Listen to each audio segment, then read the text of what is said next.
Hello everyone, welcome back to another video. So today I'm going to show you my Pokemon stash. It's called stash because I like to keep them out of sight so that I don't touch them, I won't open them, really just keep them away. And you know how tempting it is. And also to just show you that I there's some reason I made this video. One of it is I want to share what I learned, but also it's also to just track my progress in this hobby, and my journey in investing and collecting Pokemon. So without further ado, let's go. I want to keep this not too long. So if you just so this is basically where I just find whatever space I have around the house and just store my cases. As you can see here, this I believe Surging Sparks SV08, and I have my Temporal Forces. I just bought a few new cases recently and some Paradox Reef, and this I'm not too sure what this one I think it's the Silver Tempest that I just bought last month, and this I'm not sure what it is. It could be Paradox Reef, some other things. And I got quite a few Paldean Fate. This is the exclusive Pokemon Center ETB. I have, I think, 26 of them. And Terrestrial Festival, I got it in quite a fair price right before the price hike in Japan. So I got it through a distributor, wholesaler, not distributor, wholesaler in Japan. I just randomly find some in Instagram and just compare prices. And I found one that has offer quite a fair price and they can deliver quite fast. So at first I ordered a few just to try and see whether they're reliable, the product whether it's genuine. And once I know that they are good, I just progress to slowly buy a few more. So now I have, I think, 33 boxes of them. Yeah, it's a good timing right before the price hike after Christmas. Now it's crazy. And I was in Japan a while ago, so I stocked up on some. These are all from Pokemon Center, so you can still see the Pokemon Center plastic bags. And yeah, some random tins, I think Crown Zenith inside, and some loose boxes, Masquerades, and I have some Powder Evolved. Some, I think, 2 other cases down here. What else do I have? And some ETBs, the cheaper ones. I think when I first started, I like to collect this because they look nice, and I just want to have a little bit of everything, not too much on investment per se, not too deep yet, because I wasn't too sure about this whether it will really work. So I started small, and 151 was the reason why I came into Pokemon, actually, specifically into investing and the TCG side of the thing.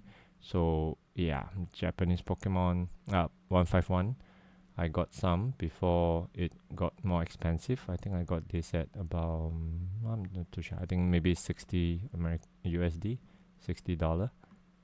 Yeah, there's some Lego in the background as well. So I just want to let you know, I don't just buy and put it into the my stash. Of course, most of the things I do, but I also buy some ETB to rip, to open, because these are not really for ETB. For me, it's not really for investment unless we are talking about really expensive sets or the PC ETBs. Those I probably won't touch, but this kind, they are not too pricey, so I think it's worth opening, and usually they come with some nice promo cards.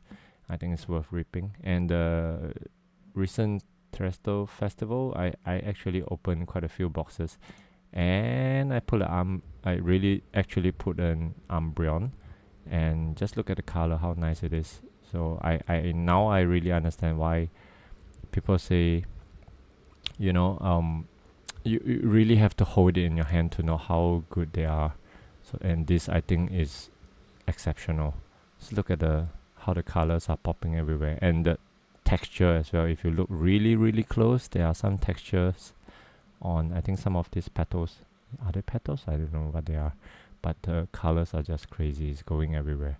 So I actually was exploring whether to do another video, really dive deep into how this card looks. I do not know whether it's interesting enough, but yeah, I will probably send this card for grading as well in the future. But before I do that, I may want to take a really close-up video of this before I send them for grading, before they are put in a slab and I can never see them up close anymore. But I'm also quite worried whether I will, damage the card and all that. So let's see how it goes.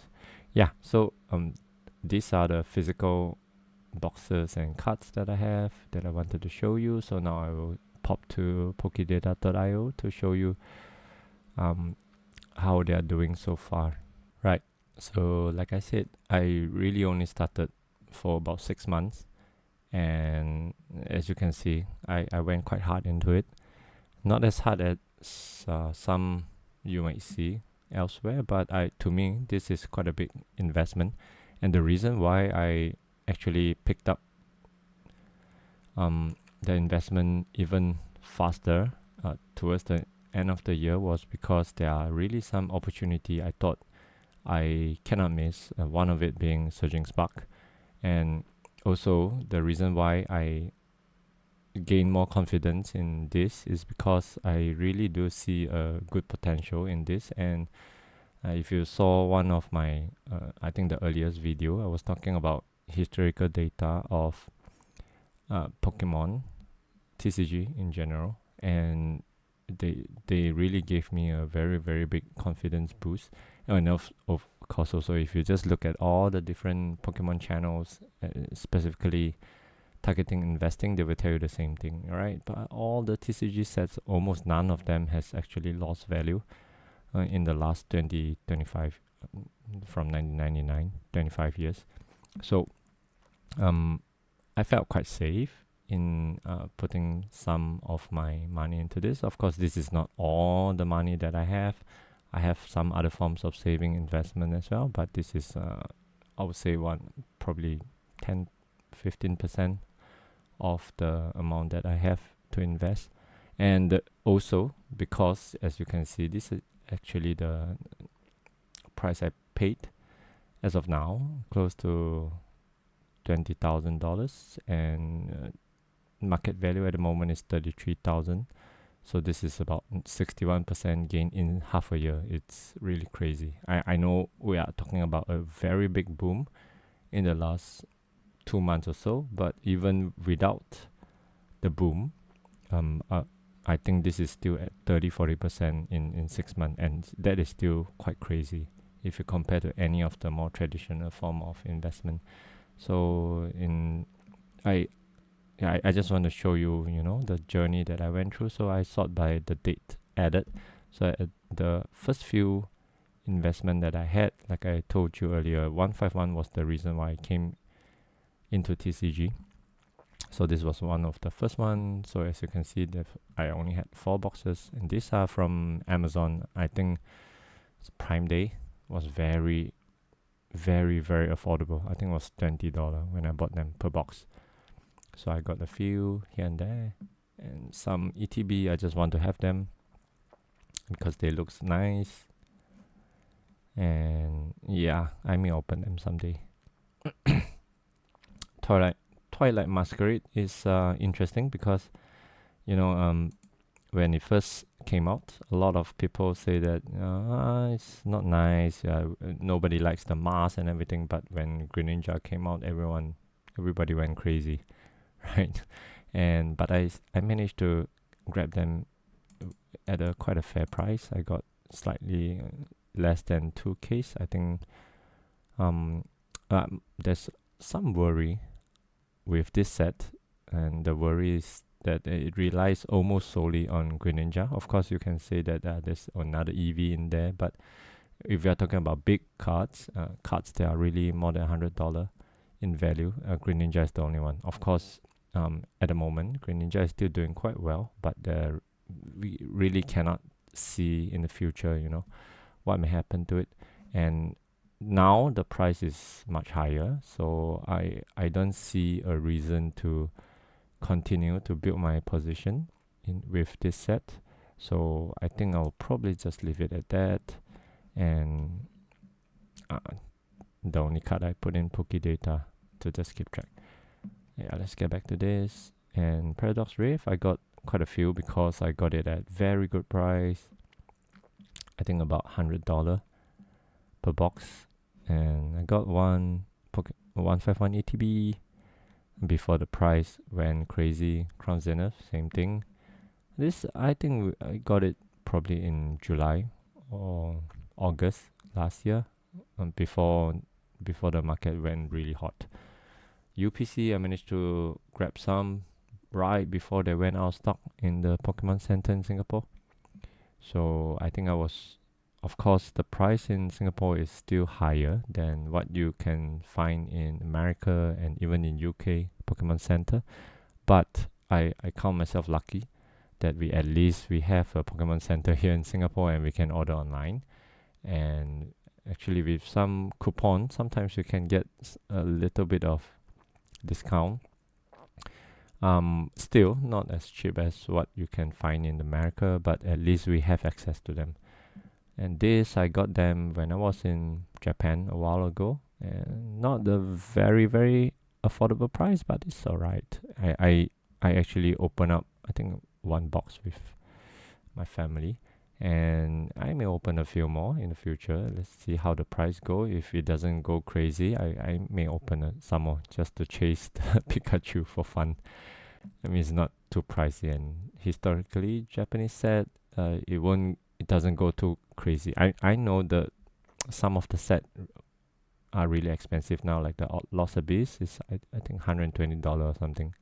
But even then, it's like only maybe 2 times, 3 times of the MSRP. I'm not sure whether it's this Super Electric Breaker will really reach that level. But we'll see. I don't mind holding it for a while more.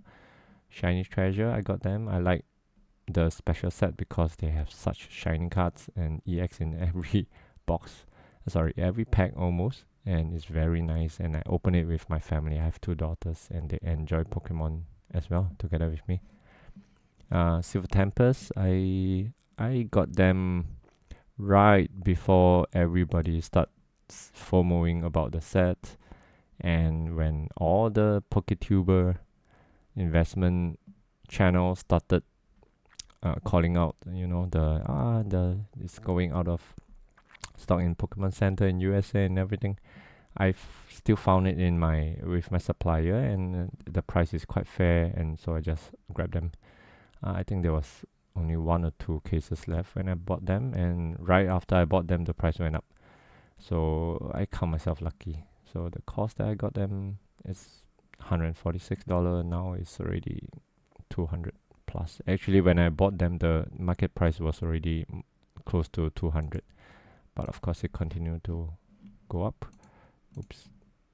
What else do I have? Let's see. Yes, this one. Like I said, I have access to Pokemon Center because I'm in Singapore, and we can order with free shipping. Sometimes with a little bit of discount, so I just keep buying them whenever they come in stock. I know this product is out of stock already in US and I think in UK as well. But 1 month back in December, we still have them in Singapore. On and off. Sometimes they put them up, and as soon as they're up, I will just buy like 10 boxes, 12 boxes. I don't know why they don't put a limit on this in the Singapore Pokemon Center, but they don't sell it directly on the Pokemon Center website. It's on another platform, so that could be the reason. I'm not too sure, but I'm pretty sure they can set some kind of limit, but they didn't. So let's hope they keep it that way. Please leave it open. I think in the future set, as soon as there's Pokemon Center exclusivity available, I'll just grab them. But it's not easy because at the moment, almost pretty much everything is out of stock. All the PC exclusive ETB are out, all out. So yeah, we'll see. But this was a good investment for me. And Terrestrial Festival, as I said, I'll just show you. Yeah, I got them at about $60, $61 average. So I bought it at slightly higher, and then I think this was, when did I buy it? I think a week after it was released, middle of December, and then it actually dropped a little.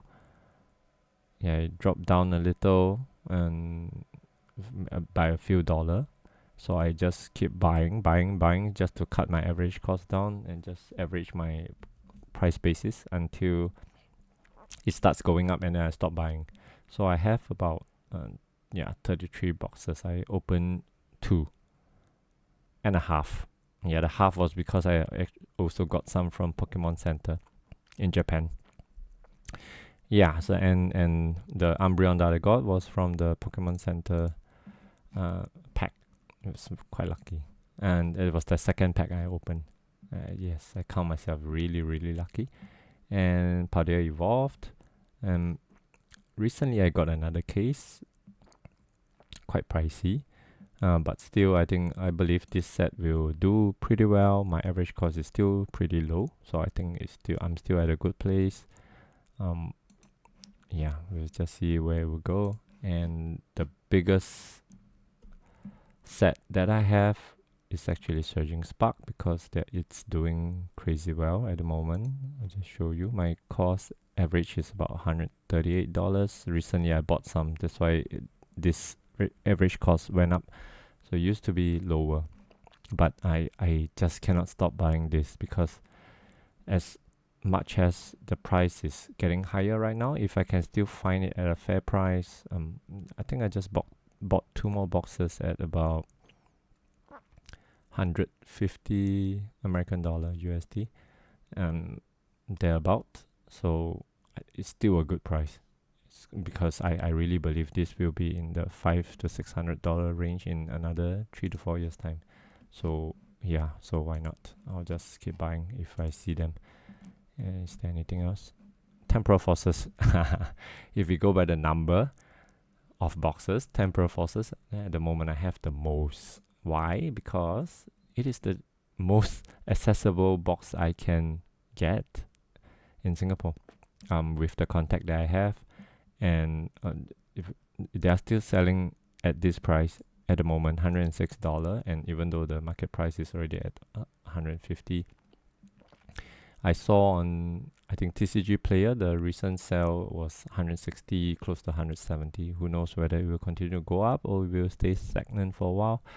But it will probably stay around this price, because this is already quite close to the MSRP in US. And unless they stop printing and it goes out of stock in the US, in the Pokemon Center, I don't see how this can go above 160. But at the moment, I think I'm in a good position. I have 7 cases at the moment, is enough. And there's also another reason why I kept buying this, is actually because I know it's going to be very difficult for me to get the 2 sets that are coming out. One coming out next week, Prismatic Evolution. I don't believe I can get it at a very good price. So whatever I can save from there, I just put it here. The same goes for Journey Together. I'm really not sure how many boxes. I don't even think I can. I have pre-ordered 2 cases. I added more pre-order in later date, but that was, I think, yeah, I was told I missed the deadline to add more boxes, so I only managed to pre-order 2 cases within the deadline, and so those are counted into the pre-order. But I do not know whether we are going to get 10%, 20%, 30, 40, 50% of the allocation. If we go by anything like what we have with Prismatic Evolution, I'll probably only get a few boxes. Maybe 2 boxes, 3 boxes, 4 boxes, who knows. Yeah, so I am not relying on that. Even though I know, those sets are probably going to be good, but we get what we can, and this the risk is so low that I don't see a reason why I shouldn't continue investing in this, especially if I know it's going to be difficult for the future set. Yeah, I think let me just show you another view. If we go by value, yeah, so if we go by value, so the highest value items that I have are the booster boxes, Surging Spark, and Temporal Forces. And curiously, maybe not too curious, the Paldean Fate Pokemon Center ATB is the third highest. I have 26 of them, and then followed by Powder Evolve and the Terrestrial Festival booster box, and so on and so forth. So mostly booster boxes for me, because if you think about it, in terms of space to store, storage space, it really do make sense to just go with booster box, because a case of a booster box, like for example Surging Spark, is like $1,000 at the moment, more than $1,000, and it only takes up a small space compared to like 26 of this, or let's say for $1,000 you probably need at the moment 6 or 7 of this, and it will definitely take probably like double the space of a case. So in terms of the density of your investment, especially if you have space constraint, booster box is the way to go. And yeah, and also if you just look at, if I go by the percentage return, let me just show you again. Yeah, the booster boxes mostly are doing bad, except of course the PCATB. These are crazy, right? But if you compare to things like normal ATB, they're not doing that well. Especially in Singapore, we can't get like the $30 ATB here. These are probably like 40 something dollars. Fusion Strike is a good set, so we'll go up. Lost Origin, I suppose, we follow when the booster boxes prices goes up. But other than that, all these normal boxes, ETB, I don't think they will do very well as compared to the booster box. Just let's look at this. Yeah, Temporal versus ETB, 8% gain. But if we look at the booster box, it's 45%. So this is a huge difference, right? And it doesn't take up much space as well. So if we are really purely looking at investment return, it really don't go with the ETB. I don't care how much they are selling you, unless you can buy them for really dirt cheap, like $30 ETB, less than $30 ETB. Yeah, maybe you can go with those, but otherwise just stick with booster box. Yep. So that's what I wanted to share today. So if you have any question, please let me know. But there's nothing new that the other YouTube channel haven't really talked about. But I just want to show you what I have, so that you know I'm not just a guy who talk about nonsense and have no skin in the game. I do have a little skin in the game, and in very short 6 months I have made quite a bit, just like everybody else, investing in the right thing. So I really do hope this will continue to go well. I mean, if the market crash, I will buy more. I have some spare cash lying around, and probably this is probably the first one that I will get rid of. Like I said, it really takes up quite a bit of space, and it's already doing more than 100% return. So I may start once the Paldean Fates supply dries up a little bit more, maybe in another 6 months or so, and hopefully the price will go up a little bit more, and then I will start getting rid of this and really realize my gain and save up some space. Yeah. Yep, that's all I wanted to share today. If you have any comments, please write down. I'll reply as much as I can. See you in the next one.